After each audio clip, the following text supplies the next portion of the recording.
berjalan di Indonesia. Kami menuntut agar tidak ada lagi pembubaran atau pelarangan ibadah. Setuju? Setuju? 6. Pemerintah khususnya Sumatera Utara harus bisa menjalankan makna pasal 29 ayat 2 Undang-Undang 1945 bahwa negara menjamin kemerdekaan penduduknya untuk beragama dan beribadah. Artinya negara akan melindungi, beribadah, menjamin, membina dan mengarahkan kehidupan beragama sesuai dengan kepercayaan yang dianutnya. Tolong pemerintah, khususnya pemimpin kita Sumatera Utara, agar bisa memaknai Undang-Undang Pasal 29 ayat 2 Undang-Undang Dasar 1945. Karena ini adalah dasar negara kita. Dasar kami beribadah. Dasar kami percaya kepada apa yang kami percayai. Setuju? Jadi kami mohon kepada pemerintah Sumatera Utara untuk menyambut kami. Baik, apa yang disampaikan dalam orasi ini hemat kami sangat baik dan ini perlu kita dukung terkait daripada pembubaran tempat ibadah, kemudian persekusi atau sejenis intoleransi dan sebagainya. Kita harus mendukung itu ya Kapilah. Kenapa? Karena kita hidup di Indonesia dan dipayungi dengan undang-undang dasar, ada hukum juga yang menaungi itu. Maka sejatinya tidak boleh hal-hal yang kemudian merusak dan sebagainya itu dibiarkan dan sebagainya. Namun dalam hal ini kita juga harus fair dan adil melihat sisi lain. Jadi bukan hanya satu sisi saja yang kita lihat, tapi harus melihat dari sisi yang lain. Terkadang kita juga bisa menilai satu masalah dan kita juga bisa menilai satu problem ketika kita memiliki pandangan yang menyeluruh. Jadi kalau misalkan kita memiliki pandangan yang menyeluruh, kita juga akan paham dan apa yang kemudian langkah-langkah yang harus kita perbuat begitu ya. Nah, di sini ada kemudian saudara kita yang ada di Padang khususnya yang akan memberitahukan bagaimana kronologi yang sebetulnya begitu ya. Dan nanti ada kemudian sudah terdeteksi bagaimana sebelumnya ada provokator yang ada begitu ya. Baik, kita akan lihat terlebih dahulu bagaimana isi dari videonya dan kita akan reaksi bersama untuk mendamaikan, untuk menguatkan bahwa kita adalah bersaudara ya Kapilah dalam satu Bhinneka Tunggal Ika. Nih buat media-media, konten kreator, netizen, atau mungkin orang-orang yang ngebuzzer atas isu pengerusakan rumah ibadah yang terjadi di Sumbar atau mungkin daerah lainnya juga, kita harus adil melihat suatu kasus dan harus dilihat dari dua pihak, jangan sampai kita melihatnya dari satu pihak aja.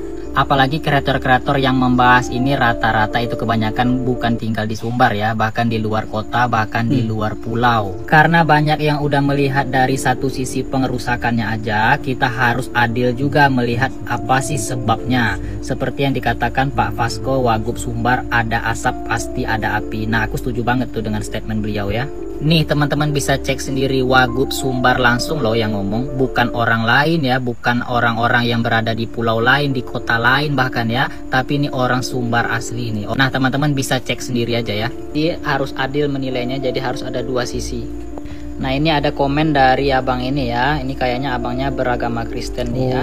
Satu, pantas saja ada keributan, ternyata provokatornya berasal dari pihak gereja ilegal itu. Dua, padahal di sana sudah ada gereja dan jemaat yang hidup berdampingan dengan damai.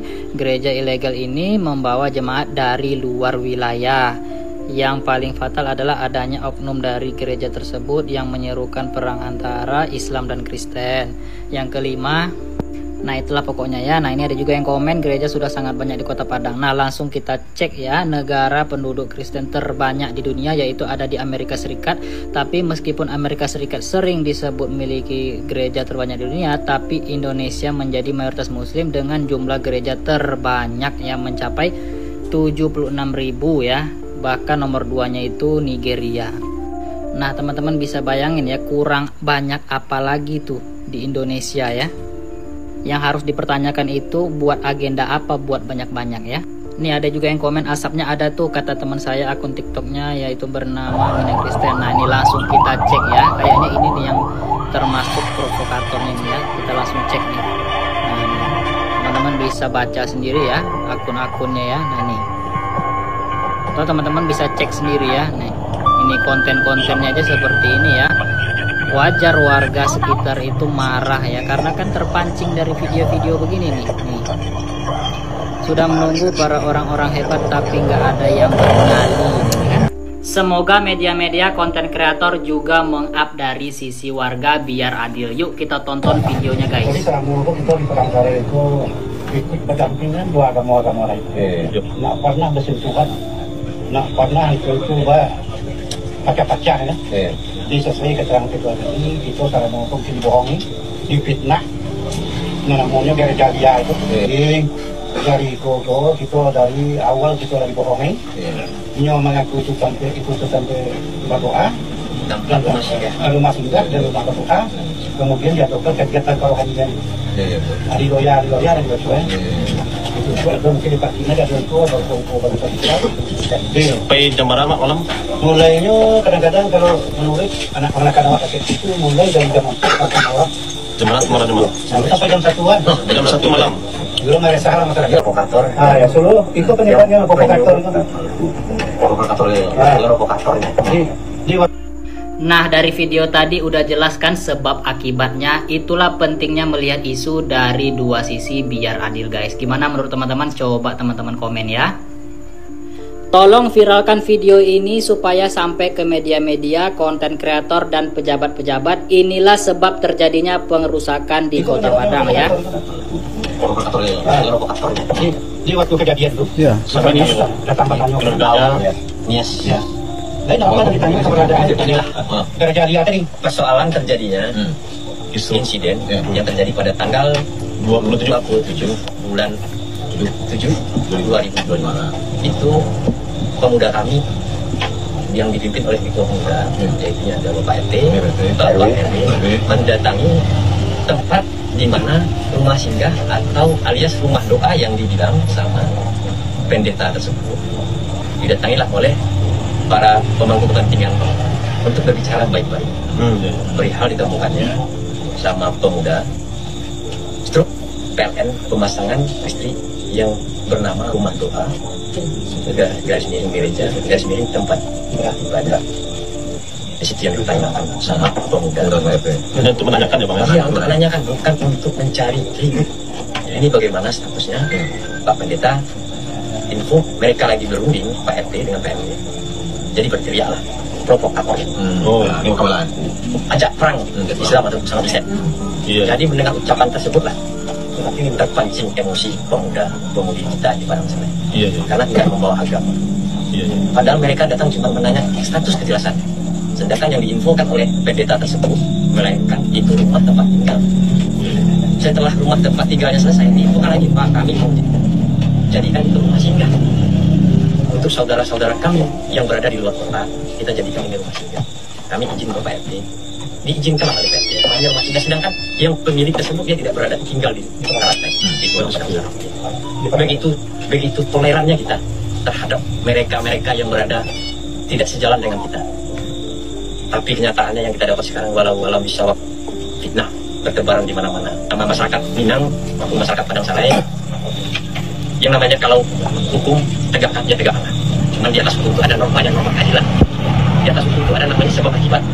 Tidak mungkin ada api, tidak mungkin ada asap. Jadi untuk hal ini kami minta kurang ragu, kami minta tanggal dulu. Assalamualaikum warahmatullahi wabarakatuh. Waalaikumsalam.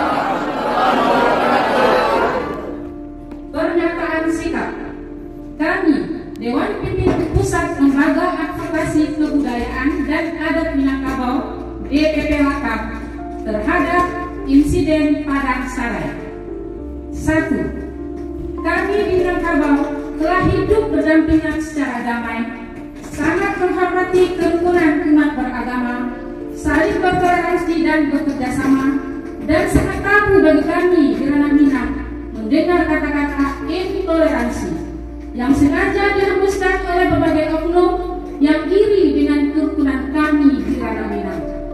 2. DPP Lakam berharap pada semua pihak, mari kita bersama-sama menciptakan kerukunan dan meningkatkan persaudaraan secara bagus-bagusan. Dan mari kita selesaikan setiap permasalahan dengan musyawarah dan mufakat. 3. DPP Lakam berharap pada semua pihak untuk mendorong penyelesaian insiden Padang Sarai dengan cara mediasi atau dengan restoratif justice untuk menuju win-win solution. Sahabat Asik Ngaji, sudah jelas ya apa yang kemudian disampaikan dan diutarakan tadi. Maka kami mengajak, kalau misalkan kita melihat dan menilai satu masalah, maka sejatinya kita harus berimbang antara satu sisi yang pertama dan satu sisi yang kedua. Artinya kita melihatnya secara universal, secara menyeluruh, supaya kita bisa mengetahui fakta yang sebenarnya terjadi. Maka melalui video yang dari awal tadi kemudian sampai terakhir ini, kami mengajak kepada seluruh umat yang ada di Indonesia ini, baik itu agamanya Islam, Kristen, Hindu, Buddha dan sebagainya, maka jadikanlah keberagaman ini menjadi sesuatu yang indah untuk kita semua. Dan jangan sekali-sekali kita ingin diadu domba, dan jangan sekali-kali kita ingin tersulut emosi dengan provokator-provokator. Maka kami sendiri sebagai Muslim di sini mengajak kepada saudara-saudari kita yang Muslim juga agar kita senantiasa terus bersabar dan mendewasakan diri. Kemudian bagi di luar Islam, maka kita juga harus saling menjaga, tidak usah untuk memprovokasi dan sebagainya, agar kita hidup berdampingan dengan indah, kita hidup berdampingan dengan baik. Karena tentunya Islam dan Kristen kita ada dalam payung hukum yang sama, undang-undang dasar yang sama, dan diperlakukan secara sama di mata negara. Maka dari itu kita harus menjaga toleransi ini, kita harus menjaga kerukunan beragama ini, agar kita menjadi negara yang kuat, negara yang sehat, dan menjadi negara yang disegani oleh negara-negara di luar Indonesia. Ya, Alhamdulillah, mungkin itu pesan dari kami, walaupun di judul di awal Islam vs Kristen memanaskah, maka kami di sini untuk mendamaikan semua pihak agar tidak tersulut emosi. Walaupun misalkan ada provokator, maka kita harus tetap menjaga etika, adab, dan sebagainya. Mungkin itu dulu yang bisa kami sampaikan, dan mohon maaf dari kami. Semoga ini bisa menjadi pesan yang indah untuk kita semua. Aku qouli hadza, Assalamualaikum warahmatullahi wabarakatuh.